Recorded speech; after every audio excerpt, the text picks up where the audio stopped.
बिस्मिल्लाहिर्रहमानिर्रहीम। अस्सलाम वालेकुम नाज़रीन, मैं हूं आसिम नसीर और आप देख रहे हैं हमारा डिजिटल चैनल आसिम सीरीज। नाज़रीन, मेरे साथ मौजूद हैं हमारे पड़ोसी मुल्क भारत से आचार्य निशांत भारद्वाज जी। आज उनके साथ व्लॉग करने की खास वजह यह है कि आचार्य साहब ने बहुत पहले, जब कोई नहीं इस बात की गवाही दे रहा था और पेशन गोई कर रहा था कि डोनाल्ड ट्रंप जो है अमेरिका के सदर बनेंगे, उस वक्त उनके ऊपर केसेस भी बहुत थे, मुश्किलात में घिरे हुए थे और फर्द जुर्म भी आयद हो चुकी थी और फौजदारी मुकदमात भी कायम थे। लेकिन आचार्य साहब को बड़ी उम्मीद थी कि डोनाल्ड ट्रंप नए अमेरिका के सदर होंगे और बहुत सारी पेशेनगोइयां की थी, जो कि आज उनमें से एक बहुत बड़ी पेशेनगोई दुरुस्त साबित हुई है। सबसे पहले उनका शुक्रिया अदा करेंगे, उन्होंने अपने कीमती वक्त में से हमारे लिए वक्त निकाला। सर, क्या हाल है, कैसे हैं आप? महादेव की कृपा है भाई। सर, सबसे पहले तो आपको बहुत बहुत मुबारक हो, आपने पेशेनगोई की थी वो दुरुस्त साबित होगी डोनाल्ड ट्रंप की, क्या कहेंगे आप? मालिक का करम है भाई। मतलब मालिक मेहरबान तो गधा पहलवान, ये उसी का करम है। मेरा कुछ भी नहीं है, मुझे कुछ भी नहीं आता। बिल्कुल ठीक है। अच्छा सर, अब आप क्या समझते हैं, पाकिस्तान की हम थोड़ी सी अगर बात कर लें, यहाँ पर एक अमूमी राय ये कायम हो चुकी है कि डोनाल्ड ट्रंप के सदर बनने के बाद खान साहब की रिहाई के जो है चांसेस बढ़ जाएंगे, क्योंकि कहा ही जा रहा है कि वो इमरान खान के दोस्त हैं। उनकी बेगम जो है, उन्होंने खान साहब ने जब अमेरिका का विजिट किया था तो सेल्फी की बड़ी फरमाइश की थी, खान साहब के साथ तस्वीर लेने की ख्वाहिश का इजहार किया, क्योंकि खान साहब सिर्फ एक प्राइम मिनिस्टर नहीं है, आप जानते हैं वो एक स्टार भी हैं, क्रिकेटर भी हैं, उनकी शोहरत वैसे भी बहुत है। तो उनको फिर डोनाल्ड ट्रंप ने अपना दोस्त भी कहा था। अब कहा ही जा रहा है कि जब उनका दोस्त अमेरिका का सदर बन गया है तो अपने दोस्त को इस मुश्किल में देख नहीं सकेगा शायद, और फोन करके रिहाई की बात करेगा। आपको क्या लगता है, खान साहब की रिहाई के लिए डोनाल्ड ट्रंप कोई किरदार अदा करेंगे? और दूसरा, आप क्या समझते हैं कि डोनाल्ड ट्रंप के आने के बाद अमेरिका की जो हिकमत अमलियां हैं, पॉलिसीज हैं, वो चेंज होंगी? देखिए, अमेरिका का प्रेसिडेंट दोस्त तो किसी का नहीं हो सकता। वो तो, और जब डोनाल्ड ट्रंप की आप बात करते हैं तो ही ऑलवेज सेज अमेरिका फर्स्ट, और होना भी चाहिए। कोई अपने मुल्क के बारे में सबसे पहले सोचना भी चाहिए। बट ये है कि आपकी जो मौजूदा जो सियासतदान है, जो हुकूमत है, उनके लिए मुश्किलात का समय आ गया है। क्योंकि बाइडन द्वारा बनाए गए, थोपे गए लोग हैं, और बाइडन की वजह से ही इमरान खान को हटना पड़ा था। तो बिल्कुल। और जिस तरीके की हालात जो पाकिस्तान में पैदा हुए थे, उनका कारण जो बाइडन था। जी। चाइना की नाराजगी भी जो बाइडन की वजह से थी, और अल्टीमेटली पाकिस्तान के हुक्मरानों को अमेरिका की झोली में आना पड़ा था आईएमएफ से कर्जा लेने के लिए। बट देखिए, मैंने पहले भी कहा था कि इनके लिए मुश्किल होने वाली है। हो सकता है इंतखाबात हो जाए, अच्छा। इतना इतना फर्क आ सकता है। और इमरान खान के बारे में मैंने पहले ही कहा था कि उनका मेन प्लैनेट मार्स है, और मार्स इस वक्त डेबिलिटेटेड है, अपनी नीच की अवस्था में है। 1 अक्टूबर से 20 अक्टूबर के बीच में उनकी रिहाई अगर हो जाती तो उनको वापस जेल में डालना मुश्किल था किसी भी केस में। लेकिन उनकी जगह उनकी बेगम की रिहाई होगी, और वो उनकी रिहाई को उन्होंने अदलिया ने टाल दिया, क्योंकि अदलिया के भी सुप्रीम कोर्ट के जज जो है नए बनने वाले थे। जी। और आ, उस वजह से फिर उसके बाद में मार्च डेबिलिटेटेड हो गया, और वो मार्च की ये जो पोजीशन है, ये 6 जून तक रहने वाली है। अच्छा। और जनवरी 6 के बाद में इनके हालात में थोड़ा सुधार जरूर होना चाहिए। लेकिन जो फाइनल जो है इनके बाहर आने का कंप्लीट रास्ता जो है जून के बाद ही निकलेगा। अच्छा सर, लेकिन पाकिस्तान में आपके पास सितारों का इल्म है, बेहतर जानते हैं, क्योंकि आपने पेशेनगोई ये जो माजी में भी की है, हमने देखा है कि दुरुस्त साबित हुई हैं। लेकिन पाकिस्तान में एक आम तासुर ये पैदा हो रहा है कि हो सकता है कि खान साहब जनवरी में या दिसंबर के एंड में बाहर आ सकते हैं, क्योंकि जनवरी में डोनाल्ड ट्रंप ओथ उठाएंगे अपना।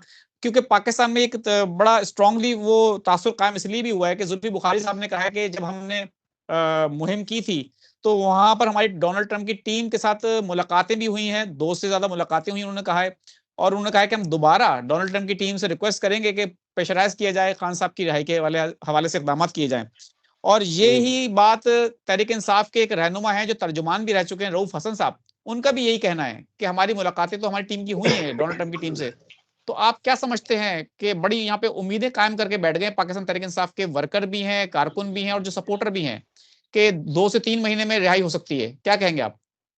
देखिए, उम्मीद होनी भी चाहिए। नाउम्मीद तो कभी होना ही नहीं चाहिए इंसान को। मतलब चाहे हालात कैसे भी हो, आप नाउम्मीद होना तो सबसे बड़ी बेवकूफ़ी है। और इमरान खान तो नाउम्मीद नहीं हो सकते। मैं पार्टी के लोगों की बात तो नहीं करूँगा, बट वो जिस तरीके का किरदार है, वो कभी नाउम्मीद हो ही नहीं सकता। दूसरी बात ये है कि ट्रंप ने 20 जनवरी को ओथ लेनी है जी। और उससे पहले जनवरी में हो सकता है कि उनकी ओथ लेने से पहले अमेरिका के हालात बिगड़े। अच्छा। हो सकता है उससे पहले ट्रंप पे एक बार फिर हमला हो और अगर उस वक़्त नहीं बिगड़े, तो उनके ट्रंप के ओथ लेने के इमीडिएटली बाद में अमेरिका के हालात बिगड़े, क्योंकि अमेरिका का अपना भी जायज़ा है, खाली ट्रंप का जायज़ा नहीं है। तो अमेरिका के हालात बिगड़ने वाले हैं, वहाँ रिसेशन आने वाला है और ट्रंप के लिए मुश्किलात ये है क्योंकि ये जो लोग जिनको उन्होंने हराया है, ये दुनिया के सबसे बड़े शैतान लोग हैं। अगर आपको कहीं शैतान आदमी की शक्ल में दिखेगा, तो ये जो लोग अभी ट्रंप से हारे हैं, ये है। पूरी दुनिया को थर्ड वर्ल्ड वॉर के अंदर धकेलने वाले ये लोग हैं। पूरी दुनिया के अंदर जो है अराजकता फैलाने वाले ये लोग हैं। तो ये इतनी जल्दी से आसानी से शैतान कभी हार मानता है क्या? आप देखिए, जब कायनात बनी थी तब भी शैतान था और जब जिस दिन कायनात खत्म होगी शैतान उस दिन भी रहेगा। बिल्कुल। तो अगर अगर मालिक है तो शैतान भी है। तो ये वो शैतान है, वो मतलब शैतान के कोई सींग नहीं होते, ऐसे ही होता है वो। शैतानी फितरत के लोग हैं, ये कभी पॉजिटिव नहीं सोच सकते। तो अब इनकी इतनी करारी हार हुई है, इनकी पूरी जो प्लानिंग थी, पूरी दुनिया को खत्म करने की, वो अभी बैक बर्नर पे चली गई है। तो जो आदमी अरबों डॉलर का इन्वेस्टमेंट करके दुनिया को खत्म करने की प्लानिंग पिछले 4-5 सालों से कर रहा हो, रादर आई मस्ट से कि पिछले 8 सालों से कर रहा हो, और उसकी उस प्लानिंग फेल हो जाए तो वो बौखलाएगा। ये मैं जायज़ों के हिसाब से कह रहा हूँ पूरी दुनिया की। वो बौखलाएगा और उस बौखलाहट में कुछ न कुछ वो उल्टा-सीधा करने की कोशिश ज़रूर करेगा। तो आप ये मान के चलिए कि जो जंगें अभी होनी थी, अगले 2, 4, 5 दिनों में, 10 दिनों में, वो आप उठा के अगले जून तक ले गए, बस इतना ही फ़र्क पड़ा है। बाकी कोई ख़ास फ़र्क पड़ा नहीं है। ट्रंप लाख कोशिश करे, मोदी लाख कोशिश करे कि अमन-ओ-अमान कायम हो दुनिया में, बट इनकी कोशिशें तभी कामयाब हो सकती है, जब ईश्वर चाहेगा, जब खुदा चाहेगा। और ऊपर वाला जो है अभी बिल्कुल कंप्लीटली सफाई के मूड में है अगले 8 साल तक। पूरा कचरा साफ करने के मूड में है। सबके 2 कान हैं, 1 नाक है, 2 आँखें, 1 मुँह है। किसी को कोई बहुत 15 कान और 25 आँखें देके नहीं भेजा है। और कोई मज़हब जो हम बनाते हैं, उस मज़हब के लिए लड़ रहे हैं। कोई इंसानियत के लिए नहीं लड़ रहा है। अच्छा सर, लेकिन ट्रंप ने अपनी जो फातिहाना तकरीर की थी, उसके अंदर उन्होंने ये बात की थी कि हम कोई जंगें शुरू नहीं करेंगे और कोशिश करेंगे कि जंगों का खात्मा हो। आपको क्या लगता है, जंगों का खात्मा आपको नजर आ रहा है? रूस यूक्रेन वॉर जो है वो बहुत अरसे से चल रही है, जिसकी वजह से आपने देखा एनर्जी क्राइसिस भी आया पूरी दुनिया में, और अरब इसराइल जंग के हवाले से जो भी आपने बात की है वो भी है। तो आप क्या समझते हैं, जंगों का खात्मा नजर आ रहा है आपको आने वाले वक्तों में? मैंने यही कहा ना कि आप लाख कोशिश कीजिए, बट होता वही है जो मंजूर खुदा होता है। होगा तो वही जो मालिक चाहेगा। बेशक। आपको कोशिश करनी भी चाहिए। अगर कोई अमन आपकी एक कोशिश से आपको लगता है कि आप दुनिया में अमन कायम कर सकते हैं, या अपने घर में कर सकते हैं, या अपने मोहल्ले में कर सकते हैं, तो आपको करनी चाहिए। बट होगा वही जो ऊपर वाला चाहेगा। और मैं आपको बेशक। वाज़े तौर पे बताना चाहता हूँ कि ऊपर वाला पूरी तरीके से सफाई के मूड में है।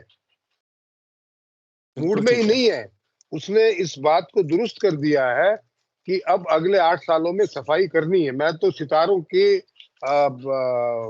हिसाब से बोल रहा हूँ आप। कि सफाई निश्चित है, वो होंगी।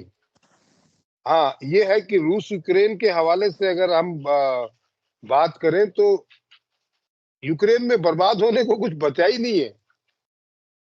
अब अमेरिका अपनी इमदाद रोक देगा तो यूक्रेन रूस कर जो है न तो यूरोप की इतनी हिम्मत है कि अमेरिका के इमदाद रोकने के बाद में यूरोप उसको इमदाद देता रहे। तो जब उसको बाहर से खाद पानी ही नहीं मिलेगा, उसकी अपनी हैसियत नहीं है कि वो जंग 1 घंटे भी लड़ पाए, तो खत्म ही है। और अमेरिका इमदाद रोकेगा, ये भी मैं बताता हूँ। तो मुझे एक तरह से ये खबर नजर ये आती है, जो दिखाई देती है कि शायद रूस यूक्रेन की जो जंग है वो शायद रुक जाए। ठीक है। ट्रंप इनडायरेक्टली यही करेंगे कि यूक्रेन को अब आगे से हम माली और असलहे के तौर पे इमदाद नहीं देंगे। हालांकि इमदाद पहले भी नहीं दे रहे थे, वो पैसे ले रहे थे उसको, वो कर्जे पे चढ़ता ही जा रहा था। तो बेवकूफ बनाने के धंधे, क्योंकि जंग उन्होंने करवाई उसको ये बेचने के लिए थे। उन्होंने जो भी अपने जो जंग लगे हुए हथियार है अमेरिका ने और यूरोप ने सारे यूक्रेन पे थोप दिए। बिल्कुल ठीक है। चीन भी यही कर रहा है कि अब ये मिडिल ईस्ट में जंग भड़का के और जो अपने जंग लगे हुए सारे हथियार ये तो फेंकने पड़ेंगे, डिस्ट्रॉय करने पड़ेंगे, उसके 4 पैसे आ जाएंगे। बिल्कुल ठीक है। बिल्कुल ठीक है सर, बहुत-बहुत शुक्रिया हमें वक़्त देने के लिए। नाज़रीन, यहाँ हमारे व्लॉग का वक़्त खत्म हुआ। मुझे और आचार्य निशांत भारद्वाज जी को दें इजाज़त। आखिर हमारा वही पैगाम है, मुस्कुराएँ, प्यार बाँटें और अपने आस-पास के लोगों का ख्याल रखें। अल्लाह हाफ़िज़।